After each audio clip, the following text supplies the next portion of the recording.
So thank you so much for joining me this morning. Today, we're going to be talking about the benefits of an email list.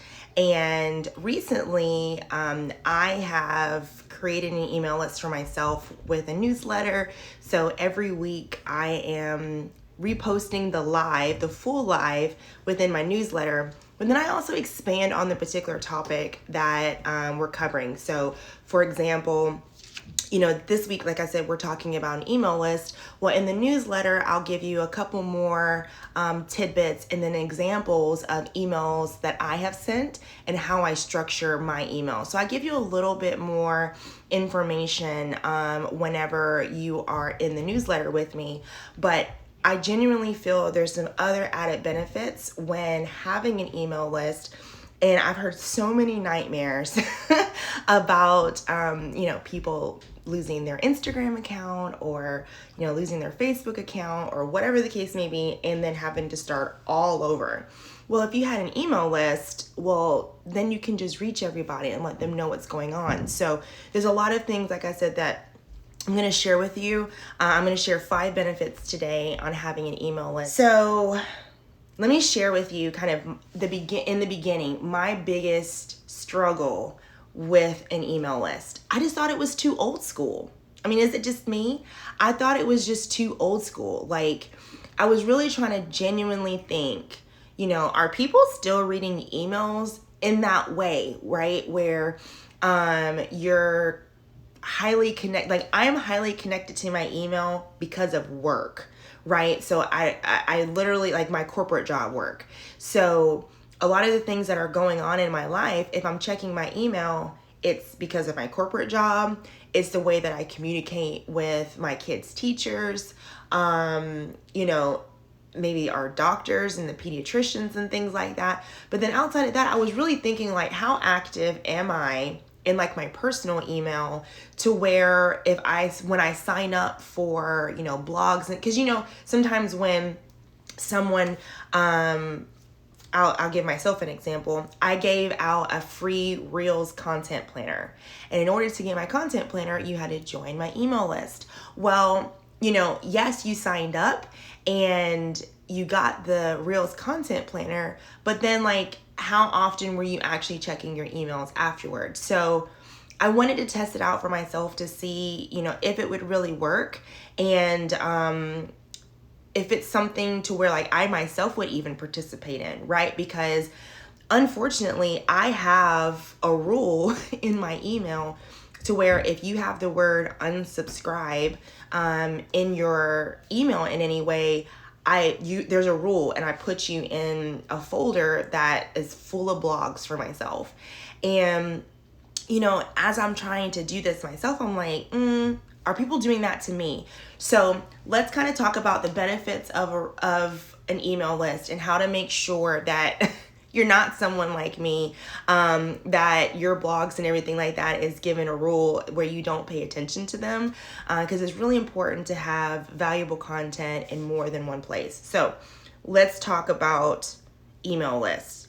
So the first benefit of an email list is you can ensure that your content is being viewed. So when we talk about the algorithm, right? Like, we're forever talking about how the algorithm hates us and how, you have to do certain things in order to, work with the algorithm for your content to be seen and be reached and viewed by, X amount of people. But when you have an email list, you can almost guarantee that your content is going to be viewed. Now, it also depends on how you structure it within your email. But if I know for myself, I have my Instagram links inside of my emails. And so it's at the very bottom. And so, it shows you maybe like the last 3 to 6, I do either 1 line or 2 lines sometimes, 3 to 6 posts of mine. And so, like, if you see something that's intriguing, when you click on it, where are you going? To Instagram. So now I caught a view, right? But outside of that, as great as it is for me to get the analytic for you to come into Instagram and view my content here, if my content is structured in a productive way in the email, I don't care if you don't make it to Instagram, as long as you saw it in the email newsletter, right? So it doesn't matter where it is, but I can guarantee that you can see it, right? Because then also within a lot of these email platforms, there's analytics there as well. So I can tell the open rate, who opened it, who didn't, who do I need to nudge. And so it's one of those things where I pay attention there probably more than I do on Instagram, because I am building a relationship with you outside of Instagram.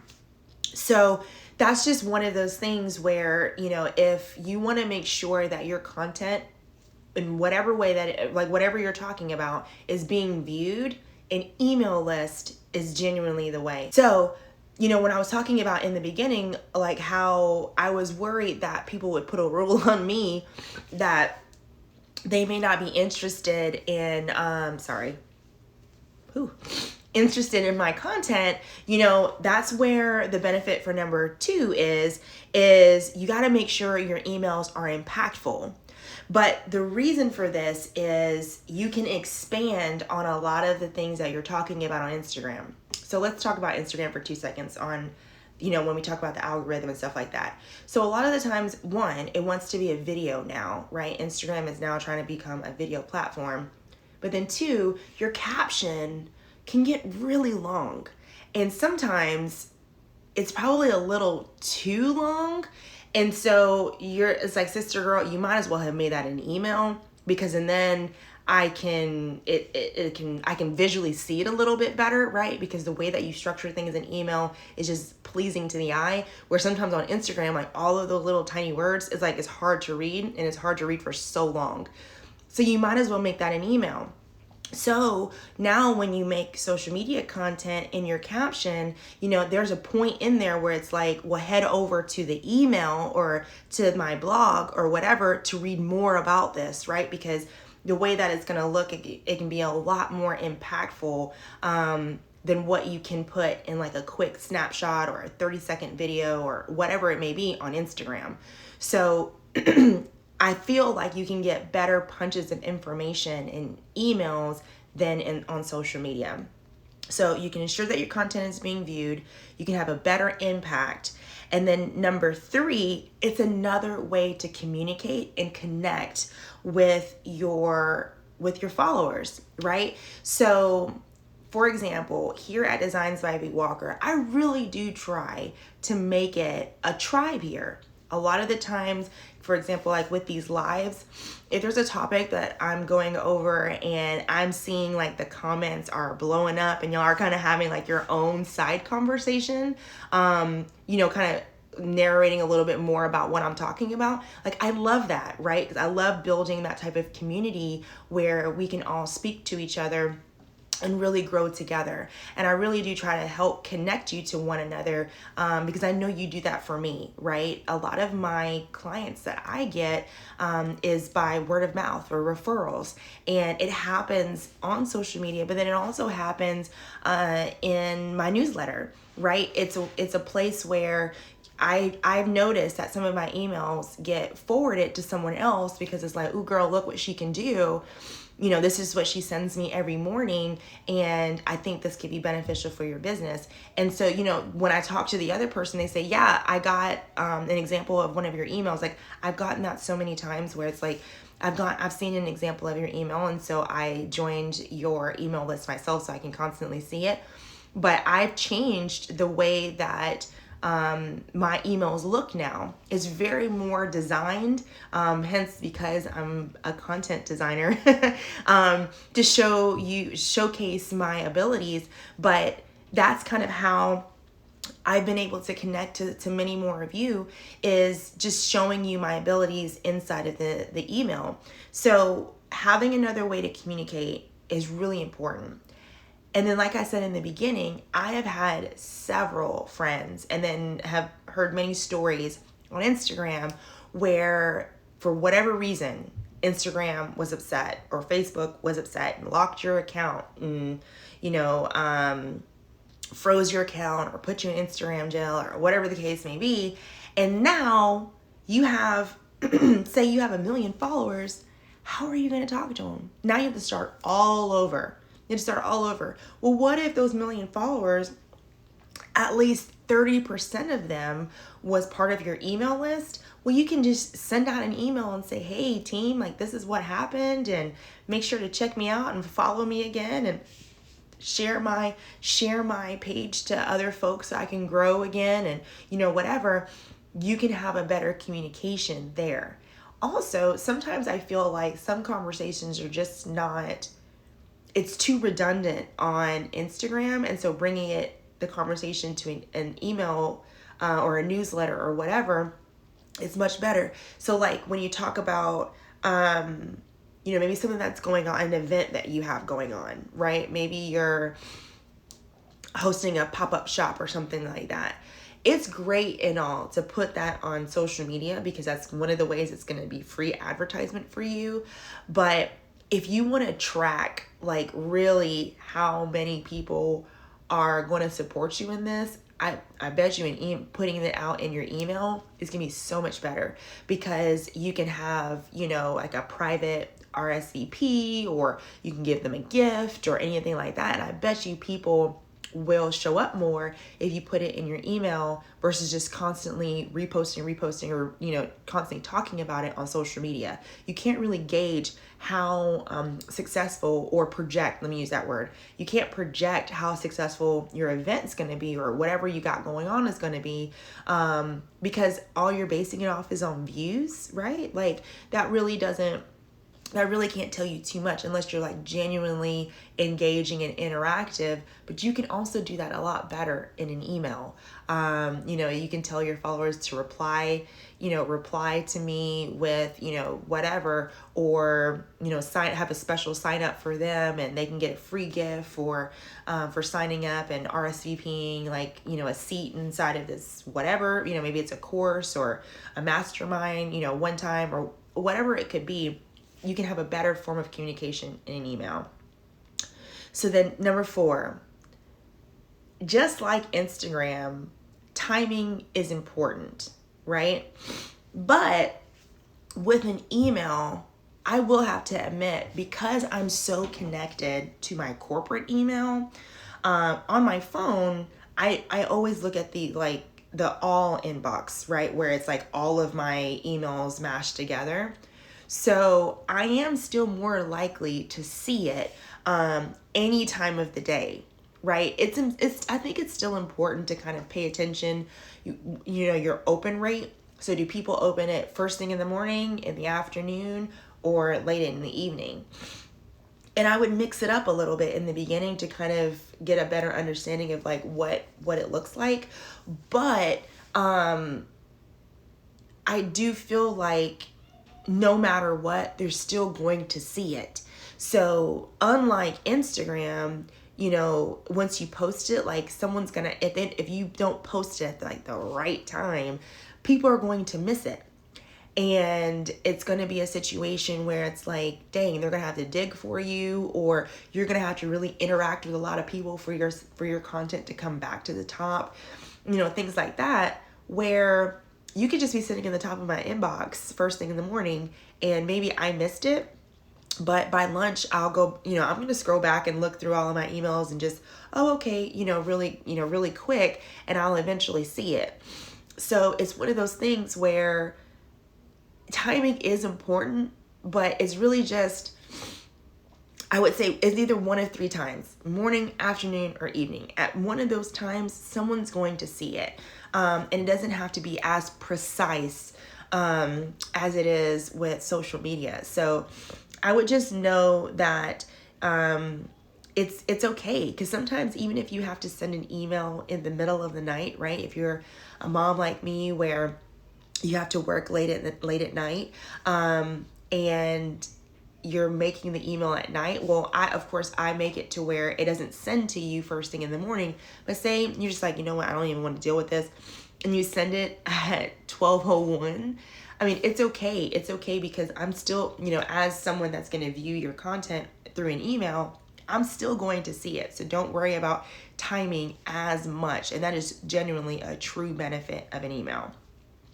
So then number 5, so the 5th benefit, I kind of alluded to this a little bit when I was talking about another way to communicate, but it's another opportunity to share your service. So this is what I'm not saying. What I'm not saying is to sell in every email. That's what I'm not saying. Or make it the topic of conversation in every email. But can you have something in your email that's always like a reminder? Yes, because people actually need to hear or see your content over and over and over again in order to remember or to keep it top of mind or to consider you when they are finally ready to hire or to buy. So, for example, in my emails, I do have like a graphic at the very bottom that talks about, I can't remember like the exact wording that I put in there, but it's like, are you ready to talk business, or are you ready for one-on-one support or something like that? And it's just a quick reminder. It's not the topic of conversation, but it's almost like a mini ad at the bottom of my email every time, just as a quick tidbit reminder, like, hey, whenever you're ready, just click here, and it'll send you to sign up with me. And there's nothing wrong with that. And I think it's actually better to do it in an email than on social media, because how many of us are just like, oh my God, here she goes again talking about her business. Well, first of all, I'm one of those that's like, I don't care. I'd rather you talk about your business a million times, but it's always the way that you deliver it. So if you're constantly pushing like the same graphic or the same angle every time, like that will get boring. But if you show me different sides of your business all the time on social media, that's wonderful, right? Because and then I get a better understanding, or kind of like the behind the scenes of what's going on with your business. In an email, you kind of can have the same graphic over and over again. And I would just say kind of maybe change it up a little bit, but I mean, you can talk about your business so much better in an email. And you can make it like an exclusive, VIP situation where, maybe you only give your subscribers, 25% off your service, or, a free gift, or whatever that may look like. And it's something to where people will want to sign up in order to get that. So 1, now you're pushing your email list, but then 2, you're also pushing your service, and you're being able to talk about your service in a different light and in a longer form. So again, when I was talking about earlier with social media, I mean, your caption, yes, we like long captions, but I can only read it for so long. And because 1, the font's so tiny, and then 2, it's like, if you don't space it out appropriately, it can be really hard to read. Where in an email, you're going to naturally have good spacing, and you can just make it look pretty, right? So, for example, with me, again, like I was saying, I use a lot of graphics inside of my email list now. So it's not literally me typing inside of the email platform. Everything is technically an image. Even though it's text, it's technically an image. Well, I do that on purpose. 1, because I want to show off my design skills. 2, I want to really customize my email against my brand colors, my fonts, my aesthetic. But then 3, I also want to make it to where it's recognizable. So now I have created myself a template inside of my emails, or for my emails, that I literally just use over and over again. So I make sure that everything is in there, and then 2, that it's me, right? You open it up, and boom, the first graphic, you're like, oh, I recognize this aesthetic. This is Vanessa's email. So, that's really another great way to structure your emails, is to kind of have, and that's just like a bonus tip there, is to kind of have something that everybody will recognize. Like I said in the beginning, some people, I hate to say this, like some blogs that I participate in, there's a rule for them, right? So like they don't clog up my inbox, but I do at least once a day go into my blogs folder and I'll skim through the blogs that I've signed up for. And I will admit, if the header is not like or the subject line is not like intriguing, like I may not read it for a couple days. But I've even seen like really big influencers where you open their email. I hate to say this. When you open their email and it looks so basic, it looks like the email that you would get from work. And I'm like, no, you're an influencer. Like it should really look cool. It should look inviting. It should look like something that I want to read, versus just like a bunch of text. And it's like, there's no pictures. There's no anything, like no buttons, no anything for me to click inside of your email. Like there's nothing. And it's literally just text. And I'm like, well, this email was boring. So then what happens? Moving forward, I don't check their email. I rather just listen to it on their podcast or whatever. Because that's probably how I found them anyway, was on their podcast. And then they're like, subscribe to my newsletter. And it's really nothing. So, having another way to show off your service, you want to make it to where your email is actually inviting to open. So, just really quick, the 5 tips that I gave you today or the 5 benefits of an email is you're ensuring your content is being viewed. You can make an email a lot more impactful than you can social media. And it's just like a different way to make it impactful. Another way to communicate, because girl, you never know what's going to happen. Timing is important, but it's not as stressful as it is with social media. And then 5, it's another opportunity to share your service. And it's kind of one of those that like you can constantly do shameless plugs and don't have to worry about people judging you. Because kind of like social media too, like if you don't want to hear it, you can unfollow me or you can unsubscribe. But because of the fact that you made the conscious decision to follow or subscribe to my newsletter, I actually know that some part of you is interested in my business. So why not talk about it? And another thing I really like about emails, and then that's going to be my last bonus tip here. Another thing that I like about emails is that I don't have to do it every day. Oh, that's like such the relief. That, like with social media, like you're posting, 3-4 times a week. And, for some of us, that's still really stressful, right? To have to post several times within a week, but with an email, I literally just send you 1 email a week. If I got something going on, I may send you a second one. But it's been a while since I've sent 2 in 1 week, but really it's just 1, and then you can come back and refer to it every time. But I do make all my content like flow together. So a lot of the topics that I'm talking about on social media is also being talked about in my email. Because again, I want to make sure that you're getting the content and that you're actually seeing it. So, this week in my newsletter, if you have not been able to subscribe, in this week's newsletter, I will be reviewing these tips again. You'll have the full version of this live. I'll also be sharing with you how I structure my emails, giving you some examples, and giving you the opportunity to go back and look at some of my old blogs or newsletters. I got to figure out what I want to call them. But basically emails, and showing you how I evolved over time, because I really did notice that once I started switching up the aesthetic of my emails, that I got a better open rate and that people pay attention to a lot more, and they're more likely to constantly open my email and read through it. If you need to subscribe to my newsletter, it's the link in my bio. And please don't forget, I'm also still sharing with you the Reels Content Planner, so make sure to snag that, get that freebie. And as you go back, look through previous emails from me, there's other freebies inside of there. So you do have to go back and dig a little bit, but I promise it's going to be worth it whenever you do open it. So hopefully I'll see you on Monday in the newsletter. If not, I'll catch you another time on the gram. Okay, bye guys.